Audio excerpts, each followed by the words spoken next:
Kisah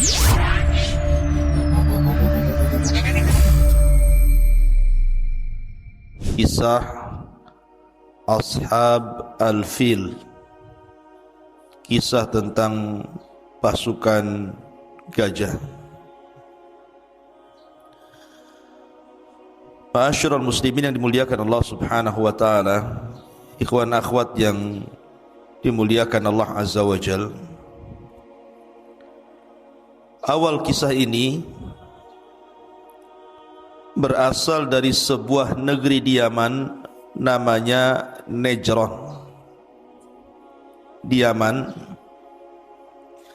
ada satu negeri namanya Najran. Najran ini mayoritas manusianya beragama Nasrani kala itu. Najran mayoritas agamanya kala itu adalah Nasrani. Tetapi tentu Nasrani yang masih berpegang dengan agama Isa ibnu Maryam, bukan Nasrani yang sudah menuhankan Isa, mengatakan Isa anak Tuhan, Isa satu di antara tiga Tuhan, atau Isa adalah Tuhan itu sendiri. Bukan itu. Tapi Nasrani yang masih mentauhidkan Allah Subhanahu wa taala. Masalahnya di Najran itu dipimpin oleh seorang raja, rajanya pula Yahudi. Namanya Dzu Nuwas. Dzu Nuwas namanya.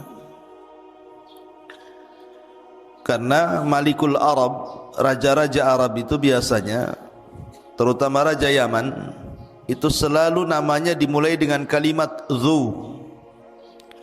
Seperti Dzulqarnain dari Yaman.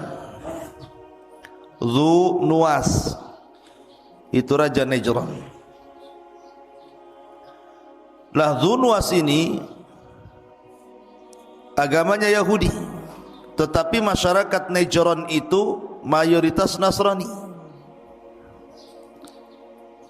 Lah akhirnya Dzu Nuwas ini ingin menjadikan Najran ini semua menjadi Yahudi, memaksa rakyatnya untuk berpaling dari agama mereka, dari Nasrani pindah ke Yahudi.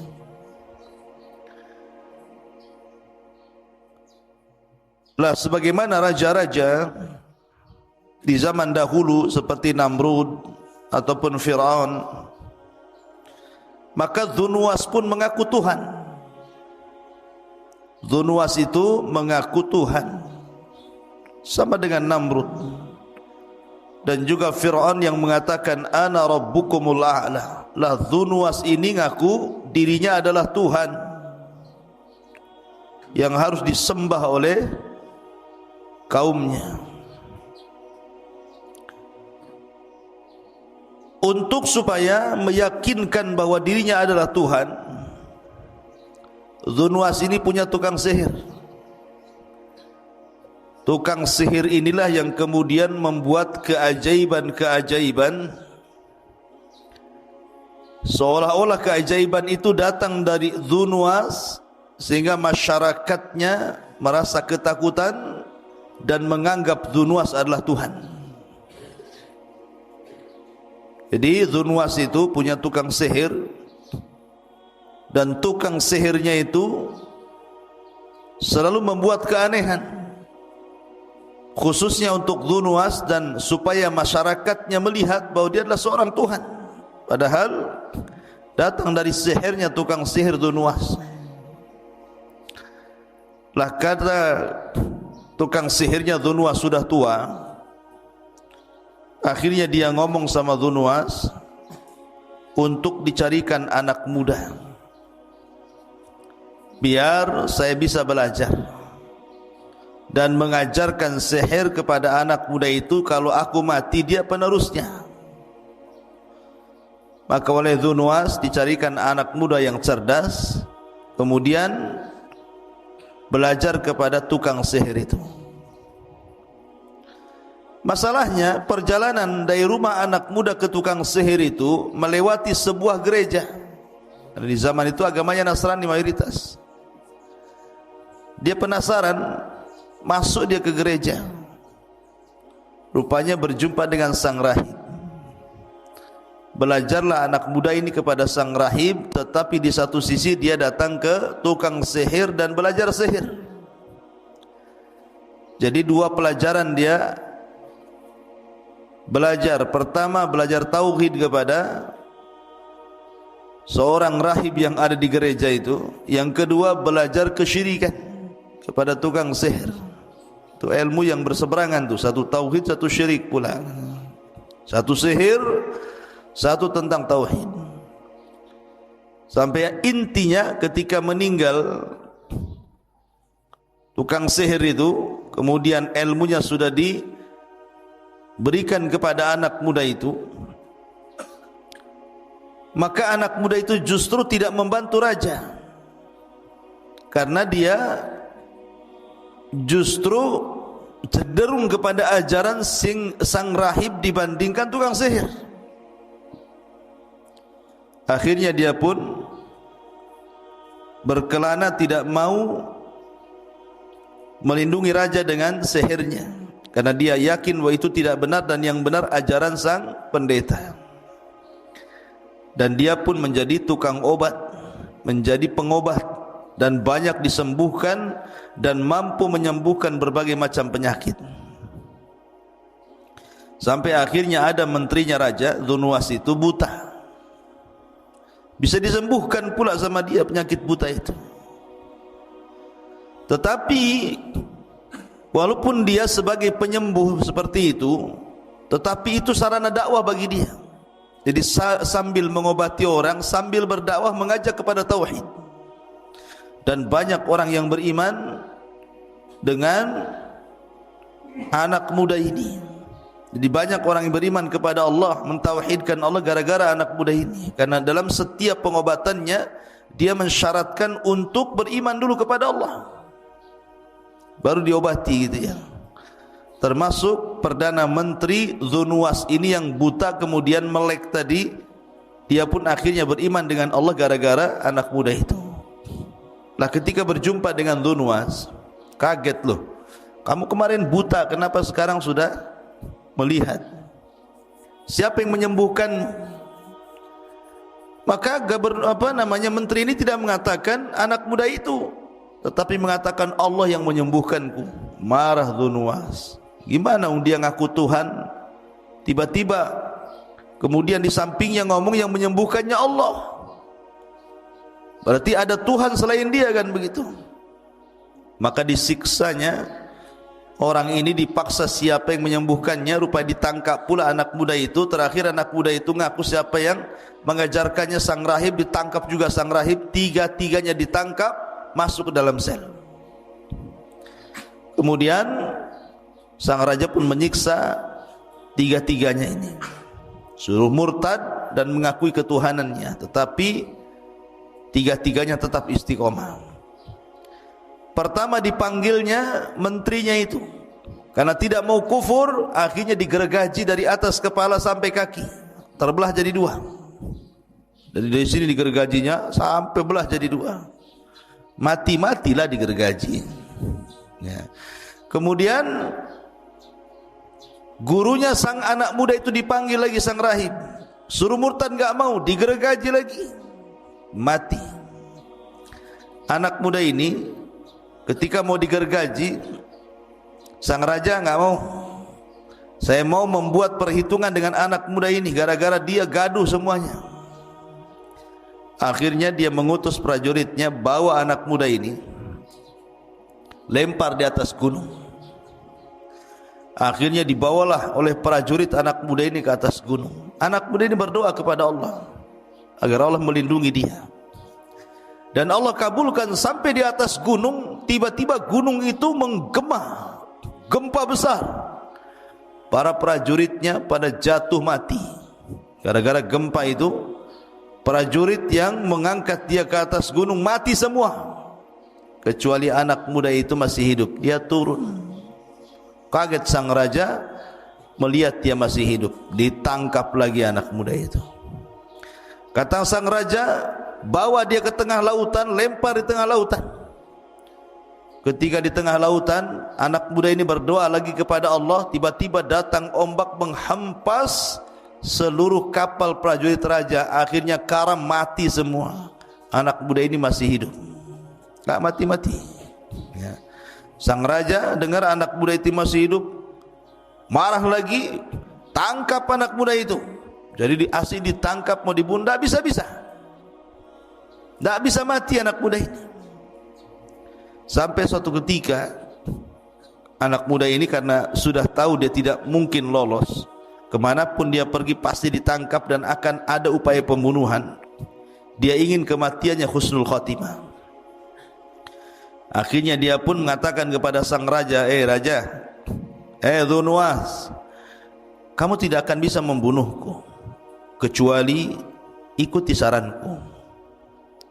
Kumpulkan manusia di lapangan, buatkan aku tiang gantungan, salib aku di tiang itu. Aku akan berikan satu anak panah kepadamu. Dengan anak panah itu, kau lemparkan anak panah itu, arahkan ke pelipis mataku. Tetapi sebelum kau lepaskan anak panah itu, kau harus mengucapkan Bismillahi Rabbil Ghulam. Bismillahi Rabbil Ghulam. Sepakat raja. Senang dia, oh begini cara membunuhmu ya. Baik katanya. Dikumpulkan orang-orang Najran. Sampai-sampai Ibnu Katsir rahimahullah ta'ala menyebutkan jumlahnya itu sampai 20.000 lebih manusia yang ada di Najran dikumpulkan. 20.000 lebih hadir di lapangan itu. Kemudian raja pun membuat tiang gantungan, disaliblah anak muda itu di situ. Kemudian anak muda itu setelah memberikan anak panah kepada sang raja Dhunuwas, maka Dhunuwas ingin menampakkan bahwa dia adalah Tuhan dan bisa membunuh anak muda itu. Ditariknya anak panah dari busurnya. Kemudian dia mulai membaca Bismillahi Rabbil Ghulam. Tidak sadar dia akan ngaku Tuhan, tetapi dia malah mengucapkan Bismillah dengan menyebut nama Allah, Rabbnya si fulan, secara otomatis membatalkan ketuhanannya. Ya, dia kan Tuhan, harusnya jangan ngomong Bismillah Birabbil Ghulam. Tapi itulah siasat anak muda itu. Ketika dia menyebutkan Bismillahi Rabbil Ghulam, orang-orang mendengar semuanya, melesatlah anak panah itu tepat di pelipis anak muda itu, kemudian meninggal. Manusia yang menyaksikan ketika itu, tiba-tiba mereka berteriak, Amanna bi Rabbil Ghulam, Amanna bi Rabbil Ghulam. Kami beriman dengan Rabbnya anak muda itu. Melihat hal itu raja stres. Ini yang beriman 3 orang, gara-gara matinya anak muda ini yang beriman 20.000 orang. Namanya gugur satu, tumbuh 20.000 tuh. Ya. Jadi raja stres nih. Kok bisa orang-orang ini beriman secara cepat seperti itu? Itulah hidayah.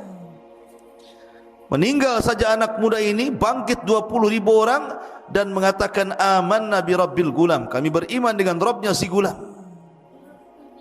Akhirnya sang raja marah dan dia mengatakan kepada prajuritnya, tutup gerbang. Jangan ada satupun orang-orang itu keluar dari gerbang. Maka ditutuplah sang prajurit, tidak ada boleh keluar dari lapangan itu. Akhirnya satu persatu kata sang raja, buat mereka murtad kembali dan mengakui ketuhananku. Kalau tidak, hukum mereka. Buatkan parit yang sangat besar, masukkan kayu sebanyak-banyaknya, bakar dengan api sebesar-besarnya. Siapapun yang tidak mau mengakui diriku Tuhan, masukkan dia ke dalam api itu. Betul-betul dibuat parit api. Satu persatu dari 20.000 itu suruh murtad, subhanallah, tidak ada satupun yang murtad. Tidak ada satupun yang murtad. Semua masuk ke dalam api itu. Sampai kepada seorang ibu yang membawa anaknya, hampir ragu-ragu dia. Masalahnya anak kecilnya itu mau dilemparkan ke api. Tetapi tiba-tiba Allah membuat bicara anak itu dan mengatakan, wahai ibuku, jangan takut. Masuklah kau ke dalam api, karena engkau dan aku akan berjumpa di sorga. Baru kemudian dia melemparkan diri ke dalam api. 1, 2, 3 sampai ribuan, dan hampir 20.000 lebih masuk ke dalam api itu. Dan Allah takdirkan dari sekian orang yang diuji dengan api itu, ada 1-2 orang yang mampu melarikan diri atas kehendak Allah. Jadi 1-2 orang itu melarikan diri. Dia tidak sempat masuk ke dalam api dan tidak sempat dipaksa dilempar ke dalam api, dan berhasil melarikan diri. Maka berangkatlah dari Najran menuju Syam. Dan kala itu Syam adalah wilayah Nasrani terbesar. Wilayah agama Nasrani terbesar itu di Syam. Melaporkan tentang kekejaman Dzunwas yang ada di Najran. Marahlah Malikus Syam, Raja Syam ini, ketika orang-orang Nasrani Najran disiksa, dibakar hidup-hidup. Maka tentu ada dalam dunia militer itu ada namanya jiwa korsa namanya. Sesama agama kan, kayak kita lah, kalau ada orang Islam dibantai kan kita marah juga gitu ya. Maka orang Syam ini marah gitu. Ditulisnya surat, ditujukan kepada Ethiopia, Raja Habasyah. Karena yang paling dekat dengan Yaman itu Ethiopia. Maka ditulislah surat oleh Raja Syam kepada Raja Ethiopia yang ada di Habasyah, agar menyelesaikan urusan Najran. Setelah kemudian Raja Habasyah membaca kabar daripada Raja Syam tentang pembantaian di Najran terhadap orang-orang yang beragama Nasrani, marahlah Raja Habasyah ini, karena Habasyah juga negeri yang banyak mayoritas Nasrani kala itu. Maka diutuslah 2 pasukan besar dipimpin oleh 2 jenderal. Pertama namanya Abrahatul Asram. Ini muncul nama Abraha di sini. Ya, pertama namanya Abrahatul Asram. Yang kedua namanya Riyadh. Jadi Raja Ethiopia mengirim 2 jenderal besar dengan pasukan besar. Pertama dipimpin oleh Abrahatul Asram, yang kedua dipimpin oleh Riyadh. Berangkatlah 2 jenderal dengan 2 pasukan ini dari Habasyah menuju Najran, Yaman. Lah akhirnya kemudian setelah sampai pasukan itu ke Yaman, maka digempurnya Najran oleh 2 pasukan besar ini, oleh Riyadh dan Abrahatul Asram, dan berhasil dikuasai Najran oleh 2 jenderal asal Habasyah Ethiopia ini. Kemudian Dzunwas pun melarikan diri. Akhirnya kemudian dikejar dan berhasil dibunuh di lautan. Nah, setelah meninggal Dzunwas, maka kondisi Najran kembali kondusif, kembali menguat agama Nasrani, dan dipimpin oleh 2 jenderal, Abrahatul Asram dan Riyadh. Dalam sebuah daerah, ikhwan, tidak mungkin dipimpin 2 orang. Wali kota saja di Batam 1 sama dengan gubernur 1. Tidak mungkin wali kota dalam satu daerah 2. Bisa pecah kongsi nanti. Makanya ketika itu Abraha, dia licik, dia ingin membunuh Riyadh supaya dia satu-satunya penguasa Najran di bawah kekuasaan Habasyah, atau di bawah kekuasaan Ethiopia ketika itu. Akhirnya dengan kelicikan Abraha, dengan taktik dan politiknya Abraha, akhirnya Abraha berhasil membunuh kawannya sendiri namanya Riyadh. Ketika Abraha membunuh Riyadh, marah ini Malikul Habasyah ini, Raja Ethiopia ini, kok bisa jenderalnya dibunuh oleh Abraha. Akhirnya kemudian ngirim surat kepada Abraha, seolah-olah mengatakan, kenapa kau bisa membunuh Riyadh? Kalau kau tidak bisa mendatangkan alasan itu, kami akan datangkan pasukan yang besar dan akan membunuhmu dan akan membunuh pasukan. Akhirnya Abraha pun ingin menangkan Raja Ethiopia. Cerdas Abraha ini. Dibawanya emas-emas dari Yaman, dibawanya barang-barang berharga dari Yaman, termasuk tanah Yaman. Kemudian dikirim ke Ethiopia dan mengatakan, sesungguhnya kami tidak memberontak Anda wahai raja, kami tetap berada di bawah kekuasaan Ethiopia. Dari situ sang raja akhirnya percaya dengan Abraha, kemudian mengukuhkan kekuasaan Abraha menjadi wakil dari Habasyah Ethiopia untuk memegang Nejron Yaman. Maka jadilah Abraha raja Nejron menggantikan Dzunnuwas. Lah setelah Abraha menjadi raja, Abraha ini kan bukan orang Arab, tidak pandai pun berbahasa Arab. Dia melihat kebiasaan orang-orang Arab. Yaman itu kan Arab, kalau Ethiopia bukan Arab.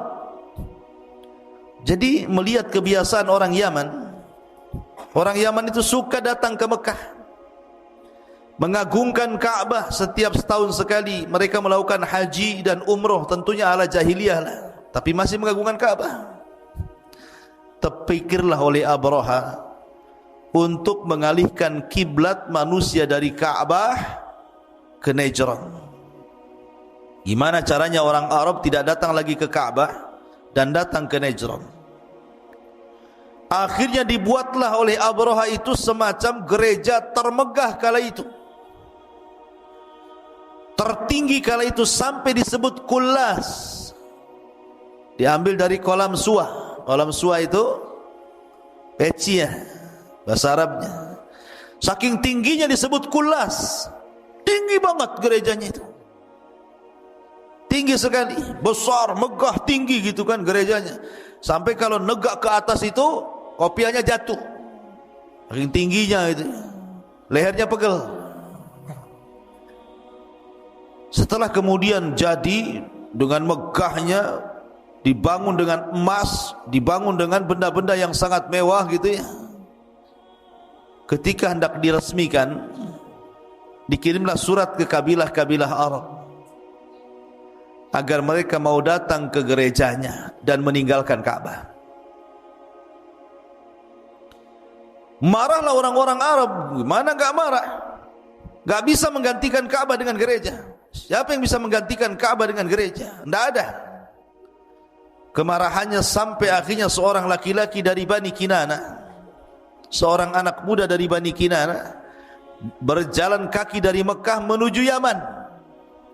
Kemudian malam-malam masuk ke gereja Abraha, berak pula dia di gereja Abraha.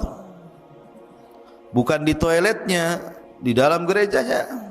Tetapi kan dia orang musyrik, belum ada Islam ketika itu. Kalau orang Islam tidak boleh ya. Diberakin tuh gereja Abraha. Kurang puas diletakkan surat di situ mengejek Abraha. Bahkan sebagian anak muda yang lain berusaha untuk membakar gereja itu. Bahkan sebagian yang lain berusaha untuk merobohkan gereja itu. Tentu Abraha murka. Bagaimana mungkin orang-orang ini hendak melecehkan dirinya dengan cara menghancurkan gerejanya? Maka dari situ Abraha mencari-cari tahu siapa penyebabnya, apa alasannya. Rupanya penyebabnya adalah karena Ka'bah masih berdiri, masih diagungkan. Kalau Ka'bah tidak dihancurkan, maka akan tetap mereka datang ke Ka'bah mengagungkan Ka'bah, dan percuma mereka tidak mungkin masuk ke gerejanya. Ditambah-tambah orang yang kabilahnya dekat dengan Ka'bah itu pula yang kemudian menghina dirinya dengan cara berak di dalam gereja. Dari situ disiapkan pasukan besar dengan 4 gajah yang ada di depan pasukan itu. Ada yang mengatakan 8 gajah, ada yang mengatakan 4 gajah. Dan gajah yang paling besar namanya Mahmud. Siapa di sini namanya Mahmud? Itu gajahnya Abraha.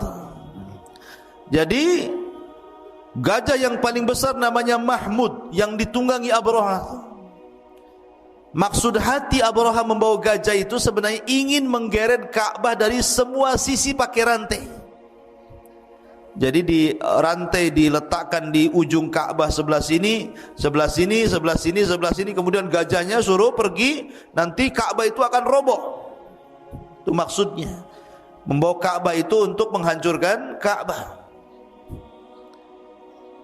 Maka berangkatlah 4 gajah, ada yang mengatakan 8 gajah, kemudian pasukan berkuda, pasukan jalan kaki, pasukan yang sangat besar dari Najran menuju Mekah. Orang Arab itu ketika itu ikhwan, mereka lemah, tidak bisa melawan Abraha. Kekuatan Abraha terlampau kuat. Ada beberapa kabilah berusaha menyerang Abraha tapi tidak berhasil. Percuma, sia-sia.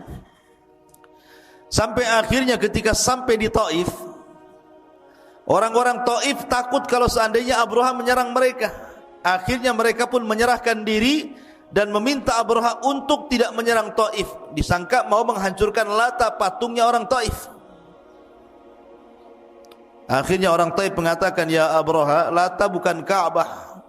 Kau jangan hancurkan Lata, Tuhan kami di sini, Ka'bah di sana. Nanti kami akan berikan engkau penunjuk jalan sampai di Ka'bah, jalan yang paling cepat, jalan pintas dan pantas. Akhirnya seorang laki-laki namanya Abu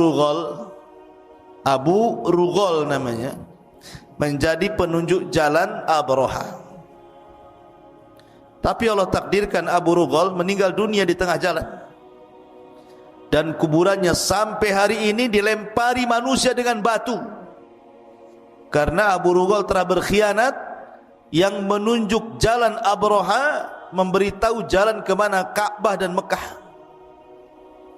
Maka dia disebut pengkhianat Arab sampai sekarang, Abu Rughal itu. Jadi kalau orang Arab melihat pengkhianat itu disebut Abu Rughal, anta Abu Rughal katanya, kamu ini pengkhianat. Jadi kuburannya dilempari batu, dirajam sampai sekarang kuburannya itu. Udah mati pun masih dilempari batu. Kemudian kalau melempari batu dikatakan pengkhianat kau katanya. Ya, Abu Rughal, jangan jadi Abu Rughal. Ya.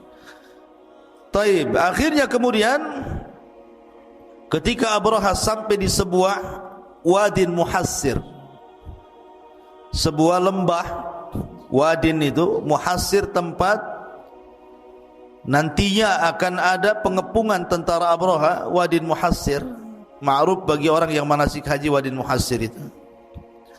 Tapi sebelumnya tentara Abraha ini mampir di peternakan orang-orang Arab dan mencuri untanya Abdul Muttalib sebanyak 200 unta.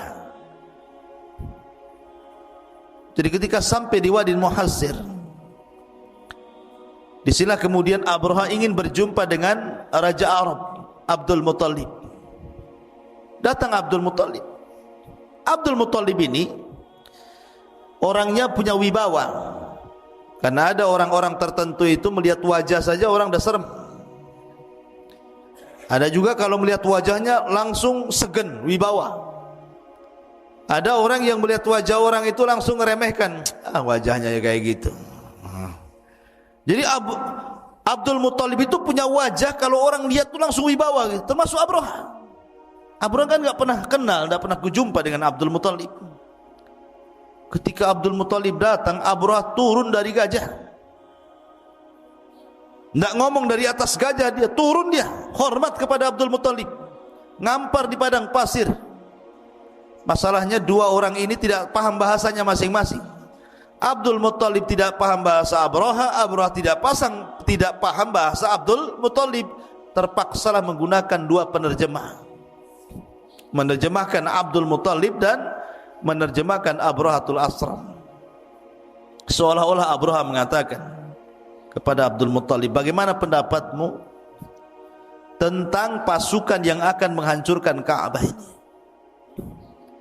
Tetapi Abdul Muttalib tidak menjawab soal pasukan yang akan menghancurkan Ka'bah. Justru dia mempersoalkan anak muda Abraha yang mencuri unta, 200 unta miliknya. Kata Abdul Muttalib, mana unta-untaku? Kenapa kau curi?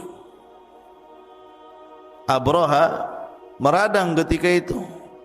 Dikiranya Abdul Muttalib akan marah gara-gara Ka'bahnya akan diserang. Bukannya cerita Ka'bah, malah cerita unta. Maka Abraha pun langsung hilang karismanya. Abdul Muttalib langsung hilang karismatiknya di hadapan Abraha dan mengatakan, aku cerita tentang penyerangan, kau pula cerita tentang unta. Maka kata Abraha, kembalikan untanya. Kemudian Abdul Muttalib mengatakan, ya Abraha, aku tidak tertarik ceritamu tentang penyerangan Ka'bah, karena unta itu ada tuannya, dan tuannya adalah saya. Dan Ka'bah itu juga ada tuannya, dan tuannya adalah Tuhan yang akan melindungi Ka'bah. Enggak ada urusan Ka'bah dengan saya, karena sudah ada pelindungnya Ka'bah itu. Akhirnya Abdul Muttalib pun mengambil unta-untanya, mengumpulkan kabilah-kabilah di sekitar Arab, kemudian berdoa kepada Allah Azza wa Jalla. Begitulah orang-orang musyrik, di saat genting mereka berdoa kepada Allah, tapi di saat mereka senang mereka menyekutukan Allah Azza wa Jalla. Wa idza raqibu fil fulki da'awullaha mukhlisina lahuddin falamma najahum idzahum musyrikun. Apabila mereka diombang-ambing di tengah lautan dalam kondisi genting, mereka berdoa ikhlas karena Allah, tapi ketika diselamatkan mereka melakukan kesyirikan. Begitu kebiasaan orang musyrik. Abdul Muttalib pun bermunajat kepada Allah untuk supaya warganya tidak ada yang kena, Ka'bah tidak hancur, dan begitu seterusnya. Akhirnya mereka pun disuruh naik ke mana? Ke Jabal Abi Qubais, yang sekarang jadi istana raja. Naik semua ke Jabal Abi Qubais, mau melihat apa yang terjadi dengan Abraha dan pasukannya di atas gunung itu. Maka semua kabilah-kabilah yang dekat dengan Ka'bah naik semua ke Jabal Abi Qubais, dilihatin dari atas tuh, mau apa Abraha tuh. Ketika Abraha sudah mendekati Ka'bah, kan di Wadin Muhassir itu kan sudah mendekati Ka'bah, tiba-tiba untanya enggak mau gerak. Disuruh menghadap Ka'bah, jalan ke Ka'bah enggak mau jalan, tapi ke tempat lain mau dia. Kalau disuruh berdiri jalan ke arah Ka'bah enggak mau, langsung deprak lagi. Tapi kalau diarahkan ke selain Ka'bah langsung berdiri dan siap jalan gitu. Ada apa ini? Ya, kok begini? Akhirnya kemudian Allah Subhanahu wa taala menghendaki lain. Tiba-tiba langit gelap, bukan karena awan. Ketika Abraha dan pasukannya melihat ke langit, rupanya gelapnya langit itu karena tertutup oleh burung-burung laut yang berwarna hitam. Itulah burung ababil. Allah kirim burung-burung laut yang disebut dengan ababil. Kemudian burung itu menutup matahari, menutup awan, sehingga gelap gulita, dan setiap burung membawa batu-batu yang sangat panas. Minimalnya 3 batu satu burung, 2 di tangan dan 1 di paruhnya. Kemudian mereka pun melempari batu itu melesat seperti tembakan senapan. Kalau mengenai dadanya tembus ke belakang, mengenai kepalanya tembus ke belakang ke tengkuknya. Makanya Allah Subhanahu wa taala permisalkan seperti daun yang dimakan ulat. Lihat daun kalau dimakan ulat kan tembus tuh. Ya.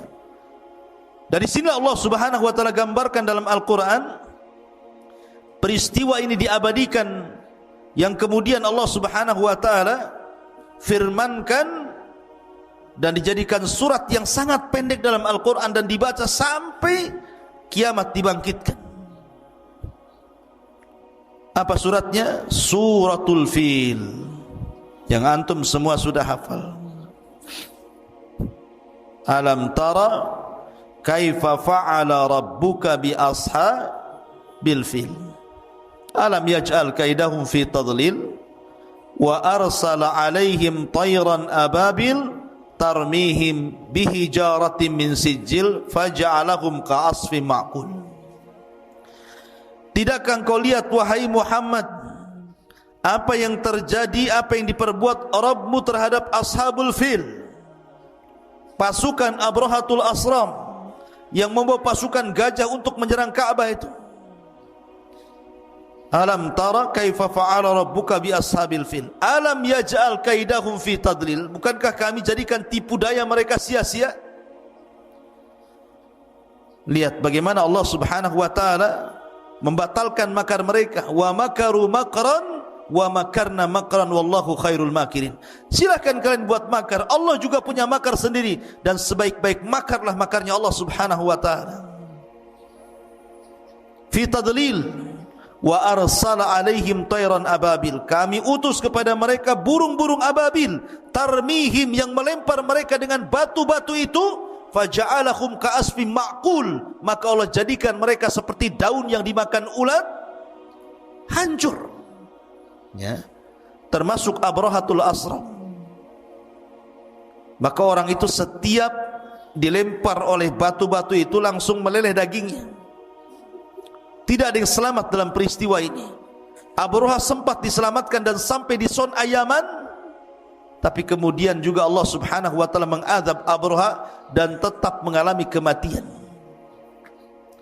Maka akhirnya terjadi irhasat, keajaiban-keajaiban dunia, karena setelah peristiwa ini 50 hari lahirlah baginda sallallahu alaihi wasallam sebagai sayyidul anbiya wal mursalin, penutupnya para nabi dan rasul.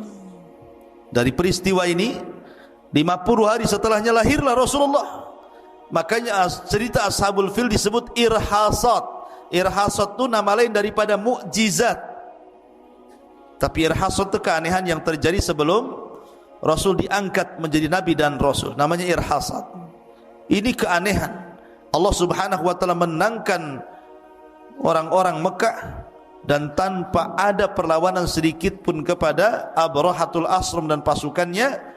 Tiba-tiba Allah Subhanahu wa taala mengirim burung. Lihat bagaimana Allah kalau menghancurkan sesuatu itu tidak perlu ngirim buaya, ngirim harimau, enggak perlu, cukup burung laut saja.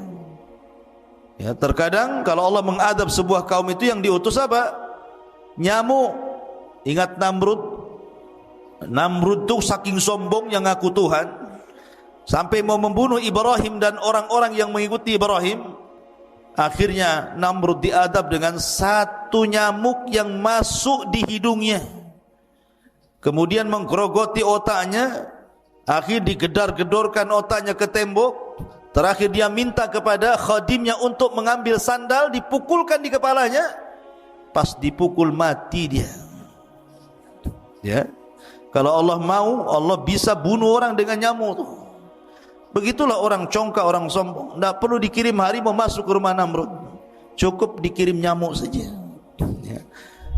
Lah sebagaimana raja-raja di zaman dahulu seperti Namrud ataupun Fir'aun, maka Dzunwas pun mengaku Tuhan. Dzunwas itu mengaku Tuhan, sama dengan Namrud. Dan juga Fir'aun yang mengatakan ana rabbukumul a'la. Lah Dzunwas ini ngaku dirinya adalah Tuhan yang harus disembah oleh kaumnya. Untuk supaya meyakinkan bahwa dirinya adalah Tuhan, Dzunwas ini punya tukang sihir. Tukang sihir inilah yang kemudian membuat keajaiban-keajaiban, seolah-olah keajaiban itu datang dari Dzunwas, sehingga masyarakatnya merasa ketakutan dan menganggap Dzunwas adalah Tuhan. Jadi Dzunwas itu punya tukang sihir, dan tukang sihirnya itu selalu membuat keanehan.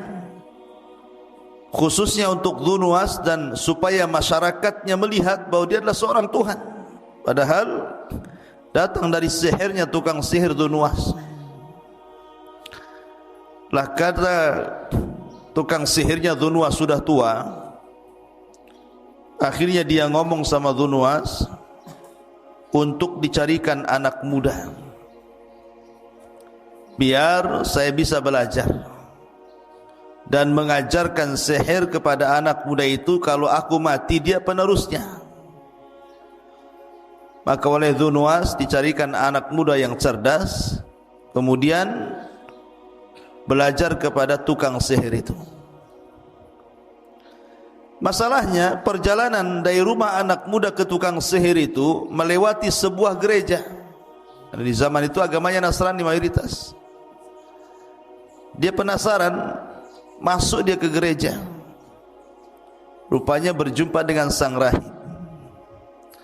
Belajarlah anak muda ini kepada sang rahib, tetapi di satu sisi dia datang ke tukang sihir dan belajar sihir. Jadi dua pelajaran dia belajar. Pertama, belajar tauhid kepada seorang rahib yang ada di gereja itu. Yang kedua, belajar kesyirikan kepada tukang sihir. Itu ilmu yang berseberangan tuh, satu tauhid, satu syirik pula. Satu sihir, satu tentang tauhid. Sampai intinya ketika meninggal tukang sihir itu, kemudian ilmunya sudah diberikan kepada anak muda itu, maka anak muda itu justru tidak membantu raja, karena dia justru cenderung kepada ajaran sang rahib dibandingkan tukang sihir.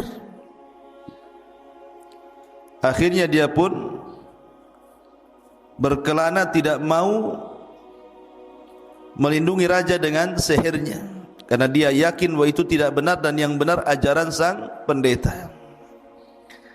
Dan dia pun menjadi tukang obat, menjadi pengobat, dan banyak disembuhkan dan mampu menyembuhkan berbagai macam penyakit. Sampai akhirnya ada menterinya raja, Dhu Nuwas itu buta. Bisa disembuhkan pula sama dia penyakit buta itu. Tetapi walaupun dia sebagai penyembuh seperti itu, tetapi itu sarana dakwah bagi dia. Jadi sambil mengobati orang, sambil berdakwah mengajak kepada tauhid. Dan banyak orang yang beriman dengan anak muda ini. Jadi banyak orang yang beriman kepada Allah, mentauhidkan Allah gara-gara anak muda ini. Karena dalam setiap pengobatannya dia mensyaratkan untuk beriman dulu kepada Allah, baru diobati gitu ya. Termasuk Perdana Menteri Dhu Nuwas ini yang buta kemudian melek tadi, dia pun akhirnya beriman dengan Allah gara-gara anak muda itu. Nah ketika berjumpa dengan Dhu Nuwas, kaget loh, kamu kemarin buta, kenapa sekarang sudah melihat? Siapa yang menyembuhkan? Maka menteri ini tidak mengatakan anak muda itu, tetapi mengatakan Allah yang menyembuhkanku. Marah Dhu Nuwas. Gimana dia ngaku Tuhan, tiba-tiba kemudian di sampingnya ngomong yang menyembuhkannya Allah. Berarti ada Tuhan selain dia kan begitu. Maka disiksanya orang ini, dipaksa siapa yang menyembuhkannya. Rupanya ditangkap pula anak muda itu. Terakhir anak muda itu ngaku siapa yang mengajarkannya sang rahib, ditangkap juga sang rahib. Tiga-tiganya ditangkap, masuk ke dalam sel. Kemudian sang raja pun menyiksa tiga-tiganya ini, suruh murtad dan mengakui ketuhanannya, tetapi tiga-tiganya tetap istiqomah. Pertama dipanggilnya menterinya itu, karena tidak mau kufur, akhirnya digergaji dari atas kepala sampai kaki, terbelah jadi dua. Dari sini digergajinya sampai belah jadi dua, mati-matilah digergaji ya. Kemudian gurunya sang anak muda itu dipanggil lagi sang rahib, suruh murtad enggak mau, digergaji lagi, mati. Anak muda ini ketika mau digergaji, Sang raja enggak mau. Saya mau membuat perhitungan dengan anak muda ini gara-gara dia gaduh semuanya. Akhirnya dia mengutus prajuritnya bawa anak muda ini, lempar di atas gunung. Akhirnya dibawalah oleh prajurit anak muda ini ke atas gunung. Anak muda ini berdoa kepada Allah agar Allah melindungi dia. Dan Allah kabulkan sampai di atas gunung. Tiba-tiba gunung itu menggema, gempa besar. Para prajuritnya pada jatuh mati. Gara-gara gempa itu, prajurit yang mengangkat dia ke atas gunung mati semua. Kecuali anak muda itu masih hidup. Dia turun. Kaget sang raja melihat dia masih hidup. Ditangkap lagi anak muda itu. Kata sang raja, bawa dia ke tengah lautan, lempar di tengah lautan. Ketika di tengah lautan, anak muda ini berdoa lagi kepada Allah. Tiba-tiba datang ombak menghampas seluruh kapal prajurit raja. Akhirnya karam mati semua. Anak muda ini masih hidup, tak mati-mati. Ya. Sang raja dengar anak muda itu masih hidup, marah lagi, tangkap anak muda itu. Jadi asing ditangkap mau dibunuh, tak bisa-bisa, tak bisa mati anak muda ini. Sampai suatu ketika anak muda ini karena sudah tahu dia tidak mungkin lolos, kemanapun dia pergi pasti ditangkap dan akan ada upaya pembunuhan. Dia ingin kematiannya husnul khotimah. Akhirnya dia pun mengatakan kepada sang raja, raja, Dzunwas, kamu tidak akan bisa membunuhku kecuali ikuti saranku. Kumpulkan manusia di lapangan, buatkan aku tiang gantungan, salib aku di tiang itu. Aku akan berikan satu anak panah kepadamu. Dengan anak panah itu, kau lemparkan anak panah itu, arahkan ke pelipis mataku. Tetapi sebelum kau lepaskan anak panah itu, kau harus mengucapkan Bismillahi Rabbil Ghulam. Bismillahi Rabbil Ghulam. Sepakat raja. Senang dia, oh begini cara membunuhmu ya. Baik katanya. Dikumpulkan orang-orang Najran. Sampai-sampai Ibnu Katsir rahimahullah ta'ala menyebutkan jumlahnya itu sampai 20.000 lebih manusia yang ada di Najran dikumpulkan. 20.000 lebih hadir di lapangan itu. Kemudian raja pun membuat tiang gantungan, disaliblah anak muda itu di situ. Kemudian anak muda itu setelah memberikan anak panah kepada sang raja Dzunwas, maka Dzunwas ingin menampakkan bahwa dia adalah Tuhan dan bisa membunuh anak muda itu. Ditariknya anak panah dari busurnya.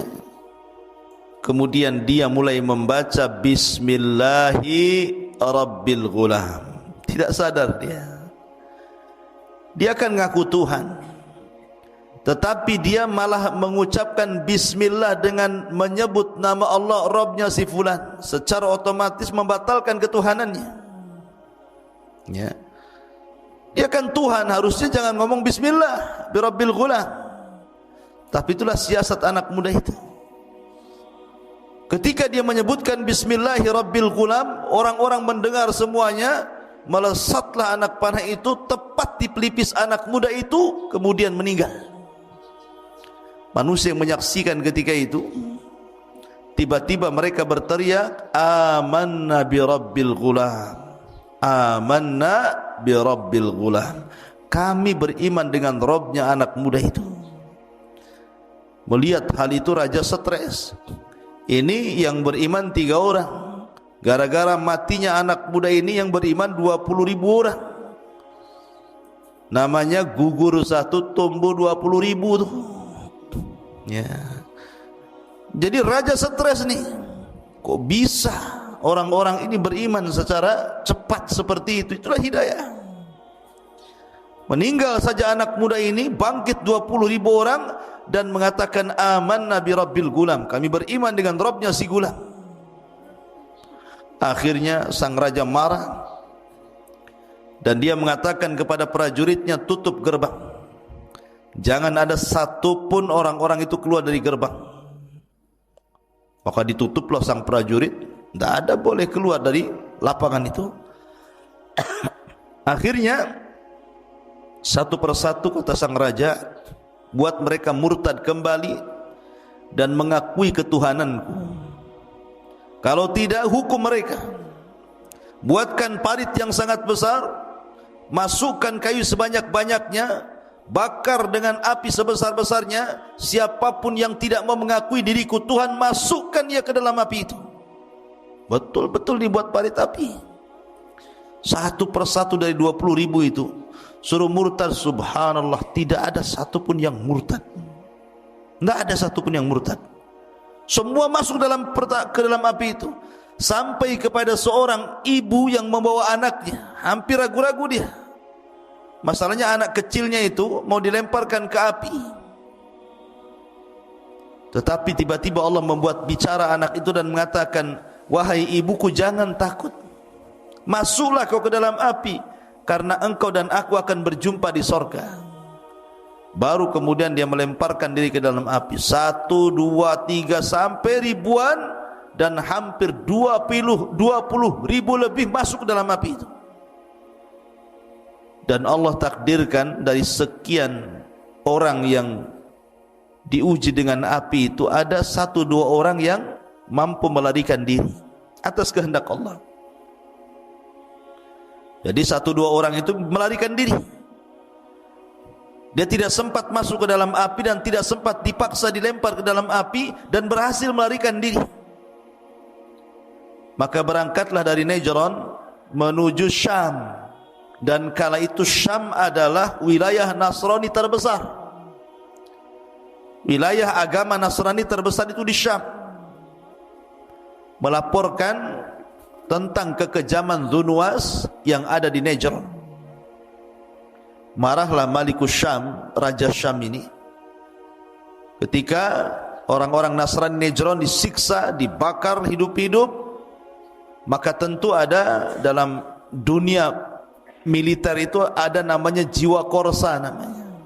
Sesama agama kan, kayak kita lah, kalau ada orang Islam dibantai kan kita marah juga gitu ya. Maka orang Syam ini marah gitu. Ditulisnya surat, ditujukan kepada Ethiopia, Raja Habasyah. Karena yang paling dekat dengan Yaman itu Ethiopia. Maka ditulislah surat oleh Raja Syam kepada Raja Ethiopia yang ada di Habasyah, agar menyelesaikan urusan Najran.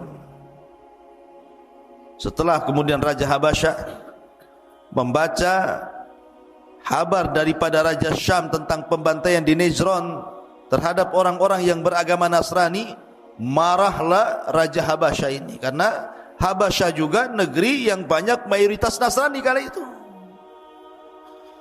Maka diutuslah 2 pasukan besar dipimpin oleh 2 jenderal. Pertama namanya Abrahatul Asram. Ini muncul nama Abraha di sini. Ya, pertama namanya Abrahatul Asram. Yang kedua namanya Riyadh. Jadi Raja Ethiopia mengirim 2 jenderal besar dengan pasukan besar. Pertama dipimpin oleh Abrahatul Asram, yang kedua dipimpin oleh Riyadh. Berangkatlah 2 jenderal dengan 2 pasukan ini dari Habasyah menuju Najran, Yaman. Lah akhirnya kemudian setelah sampai pasukan itu ke Yaman, maka digempurnya Najran oleh 2 pasukan besar ini, oleh Riyadh dan Abrahatul Asram, dan berhasil dikuasai Najran oleh 2 jenderal asal Habasyah Ethiopia ini.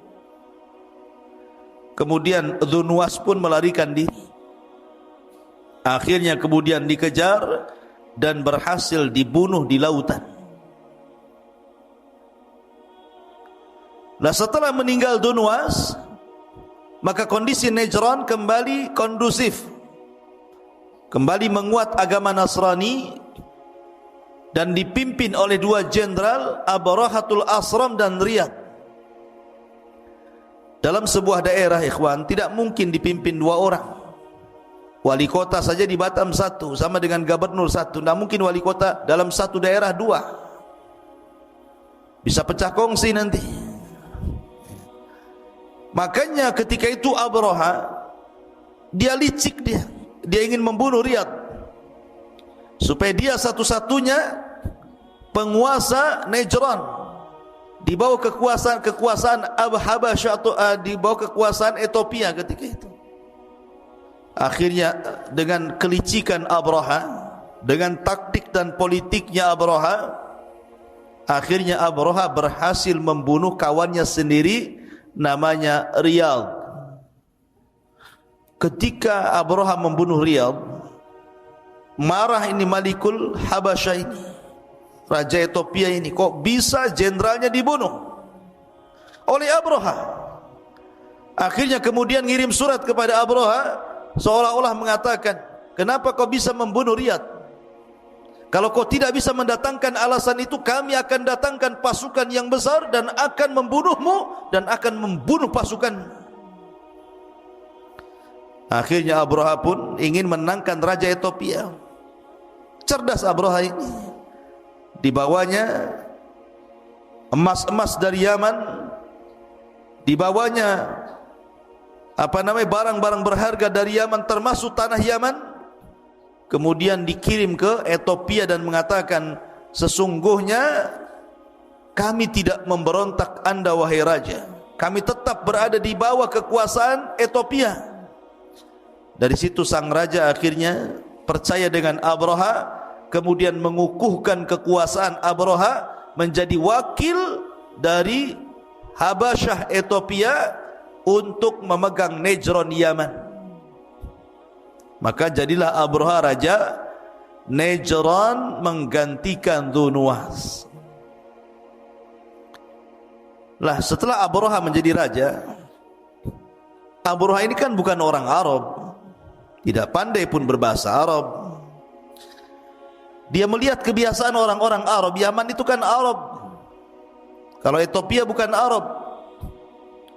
Jadi melihat kebiasaan orang Yaman, orang Yaman itu suka datang ke Mekah, mengagungkan Ka'bah. Setiap setahun sekali mereka melakukan haji dan umroh, tentunya ala jahiliyah lah, tapi masih mengagungkan Ka'bah. Terpikirlah oleh Abraha untuk mengalihkan kiblat manusia dari Ka'bah ke Najran. Gimana caranya orang Arab tidak datang lagi ke Ka'bah dan datang ke Najran? Akhirnya dibuatlah oleh Abraha itu semacam gereja termegah kala itu, tertinggi kala itu, sampai disebut Kullas. Diambil dari kolam suah. Kolam suah itu peci ya, bahasa Arabnya. Saking tingginya disebut Kullas. Tinggi banget gerejanya itu, tinggi sekali, besar, megah, tinggi gitu kan gerejanya. Sampai kalau negak ke atas itu kopiahnya jatuh, saking tingginya itu, lehernya pegel. Setelah kemudian jadi dengan megahnya, dibangun dengan emas, dibangun dengan benda-benda yang sangat mewah gitu ya. Ketika hendak diresmikan, dikirimlah surat ke kabilah-kabilah Arab agar mereka mau datang ke gerejanya dan meninggalkan Ka'bah. Marahlah orang-orang Arab. Gimana enggak marah? Enggak bisa menggantikan Ka'bah dengan gereja. Siapa yang bisa menggantikan Ka'bah dengan gereja? Tidak ada. Kemarahannya sampai akhirnya seorang laki-laki dari Bani Kinana, seorang anak muda dari Bani Kinana, berjalan kaki dari Mekah menuju Yaman.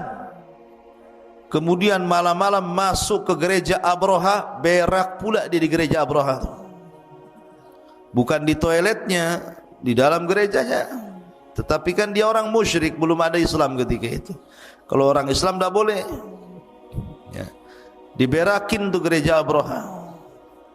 Kurang puas diletakkan surat di situ mengejek Abraha. Bahkan sebagian anak muda yang lain berusaha untuk membakar gereja itu. Bahkan sebagian yang lain berusaha untuk merobohkan gereja itu. Tentu Abraha murka. Bagaimana mungkin orang-orang ini hendak melecehkan dirinya dengan cara menghancurkan gerejanya? Maka dari situ Abraha mencari-cari tahu siapa penyebabnya, apa alasannya. Rupanya penyebabnya adalah karena Ka'bah masih berdiri, masih diagungkan. Kalau Ka'bah tidak dihancurkan, maka akan tetap mereka datang ke Ka'bah mengagungkan Ka'bah, dan percuma mereka tidak mungkin masuk ke gerejanya. Ditambah-tambah orang yang kabilahnya dekat dengan Ka'bah itu pula yang kemudian menghina dirinya dengan cara berak di dalam gereja. Dari situ disiapkan pasukan besar dengan 4 gajah yang ada di depan pasukan itu. Ada yang mengatakan 8 gajah, ada yang mengatakan 4 gajah. Dan gajah yang paling besar namanya Mahmud. Siapa di sini namanya Mahmud? Itu gajahnya Abraha. Jadi gajah yang paling besar namanya Mahmud yang ditunggangi Abraha. Maksud hati Abraha membawa gajah itu sebenarnya ingin menggeret Ka'bah dari semua sisi pakai rantai. Jadi di rantai diletakkan di ujung Ka'bah sebelah sini, sebelah sini, sebelah sini, sebelah sini. Kemudian gajahnya suruh pergi, nanti Ka'bah itu akan roboh. Itu maksudnya, membawa Ka'bah itu untuk menghancurkan Ka'bah. Maka berangkatlah 4 gajah, ada yang mengatakan 8 gajah, kemudian pasukan berkuda, pasukan jalan kaki, pasukan yang sangat besar dari Najran menuju Mekah. Orang Arab itu ketika itu ikhwan, mereka lemah, tidak bisa melawan Abraha. Kekuatan Abraha terlampau kuat. Ada beberapa kabilah berusaha menyerang Abraha tapi tidak berhasil. Percuma, sia-sia. Sampai akhirnya ketika sampai di Taif, orang-orang Taif takut kalau seandainya Abraha menyerang mereka. Akhirnya mereka pun menyerahkan diri dan meminta Abraha untuk tidak menyerang Taif. Disangka mau menghancurkan Lata, patungnya orang Taif. Akhirnya orang Taif mengatakan, ya Abraha, Lata bukan Ka'bah. Kau jangan hancurkan Lata, Tuhan kami di sini, Ka'bah di sana. Nanti kami akan berikan engkau penunjuk jalan sampai di Ka'bah, jalan yang paling cepat, jalan pintas dan pantas. Akhirnya seorang laki-laki namanya Abu Rughal namanya, menjadi penunjuk jalan Abraha. Tapi Allah takdirkan Abu Rughal meninggal dunia di tengah jalan, dan kuburannya sampai hari ini dilempari manusia dengan batu, karena Abu Rughal telah berkhianat. Yang menunjuk jalan Abraha, memberitahu jalan ke mana Ka'bah dan Mekah. Maka dia disebut pengkhianat Arab sampai sekarang, Abu Rughal itu.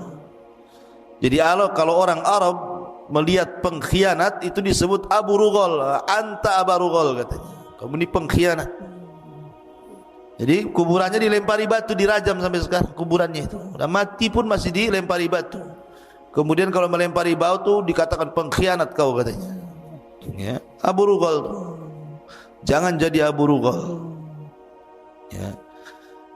Taib. Akhirnya kemudian ketika Abraha sampai di sebuah wadin muhassir, sebuah lembah, wadin itu muhassir, tempat nantinya akan ada pengepungan tentara Abraha, wadin muhassir.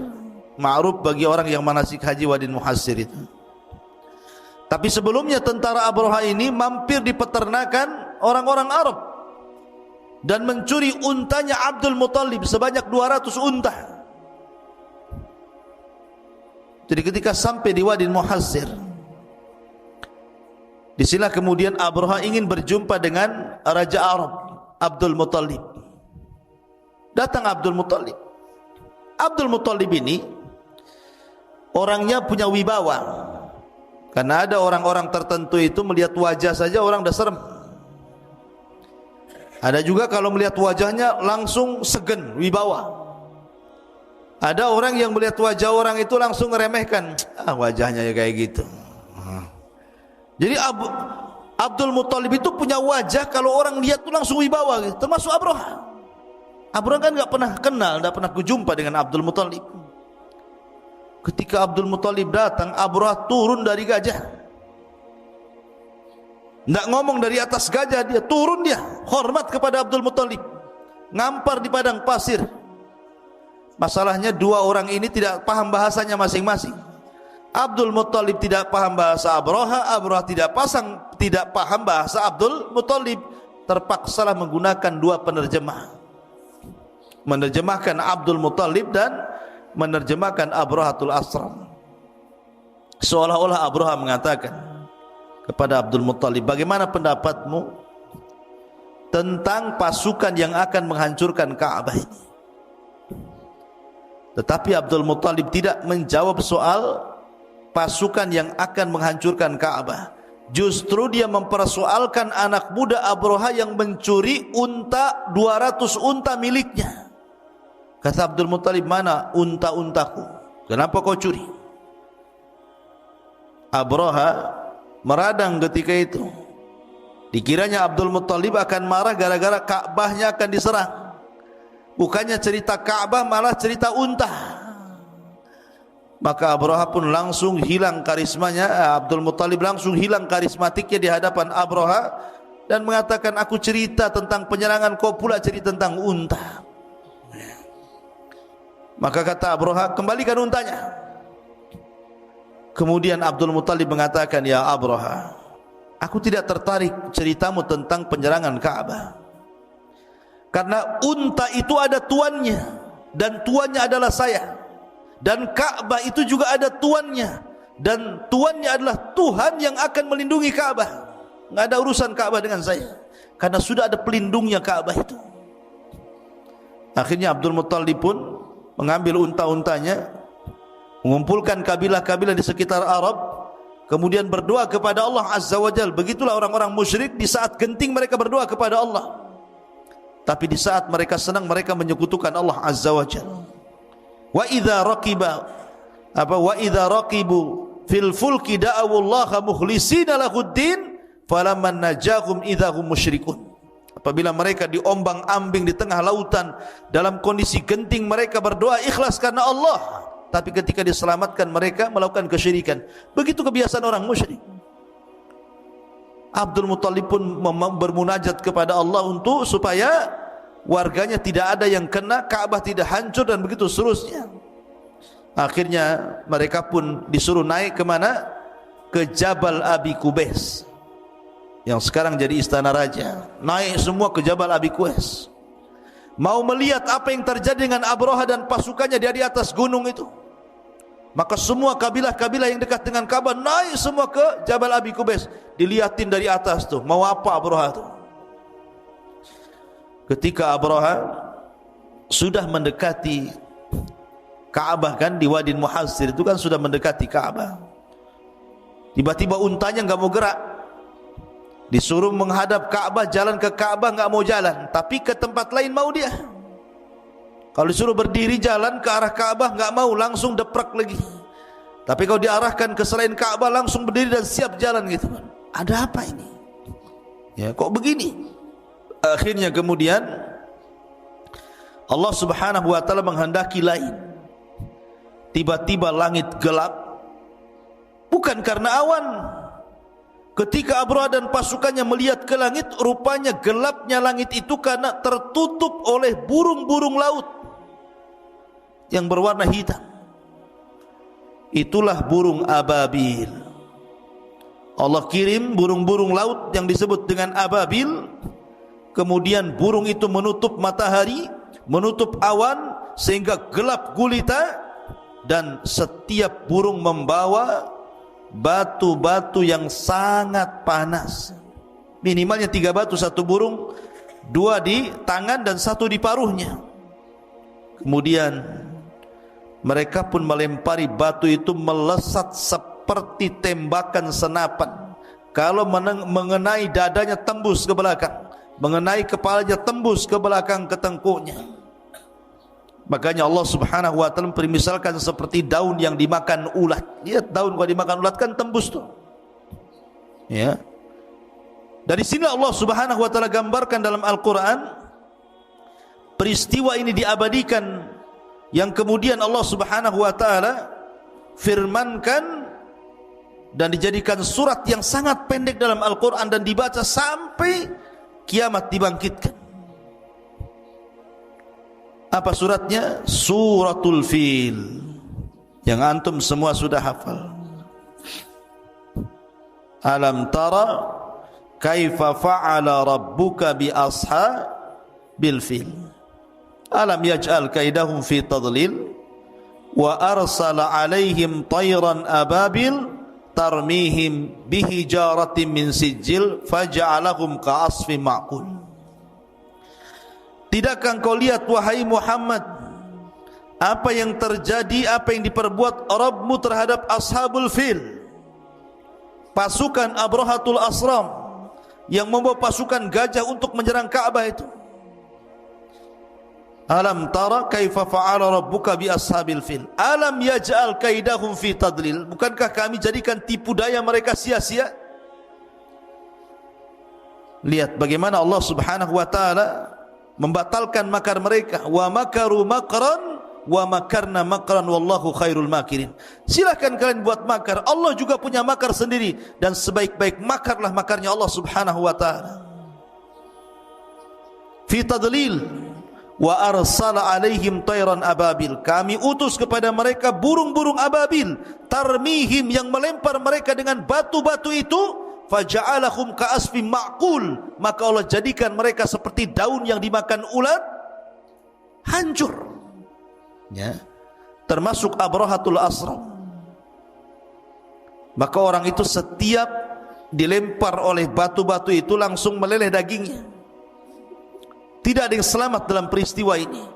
Abraha sempat diselamatkan dan sampai di Son Ayaman, tapi kemudian juga Allah Subhanahu wa taala mengadab Abraha dan tetap mengalami kematian. Maka akhirnya terjadi irhasat, keajaiban-keajaiban dunia, karena setelah peristiwa ini 50 hari lahirlah baginda sallallahu alaihi wasallam sebagai sayyidul anbiya'i wal mursalin, penutupnya para nabi dan rasul. Dari peristiwa ini 50 hari setelahnya lahirlah Rasulullah. Makanya cerita Ashabul Fil disebut irhasat. Irhasat itu nama lain daripada mukjizat. Tapi irhasat itu keanehan yang terjadi sebelum Rasul diangkat menjadi nabi dan rasul, namanya irhasat. Ini keanehan. Allah Subhanahu wa taala menangkan orang-orang Mekah dan tanpa ada perlawanan sedikit pun kepada Abrahatul Asram dan pasukannya. Tiba-tiba Allah Subhanahu wa taala mengirim burung. Lihat bagaimana Allah kalau menghancurkan sesuatu itu tidak perlu ngirim buaya, ngirim harimau, enggak perlu, cukup burung laut saja. Ya, terkadang kalau Allah mengadab sebuah kaum itu yang diutus apa? Nyamuk. Ingat Namrud? Namrud itu saking sombongnya ngaku Tuhan sampai mau membunuh Ibrahim dan orang-orang yang mengikuti Ibrahim. Akhirnya Namrud diadab dengan satu nyamuk yang masuk di hidungnya, kemudian menggerogoti otaknya. Akhir digedar-gedorkan otaknya ke tembok. Terakhir dia minta kepada khadimnya untuk mengambil sandal, dipukulkan di kepalanya. Pas dipukul mati dia. Ya, kalau Allah mau, Allah bisa bunuh orang dengan nyamuk tuh. Begitulah orang congkak, orang sombong. Tidak perlu dikirim harimau masuk ke rumah Namrud, cukup dikirim nyamuk saja.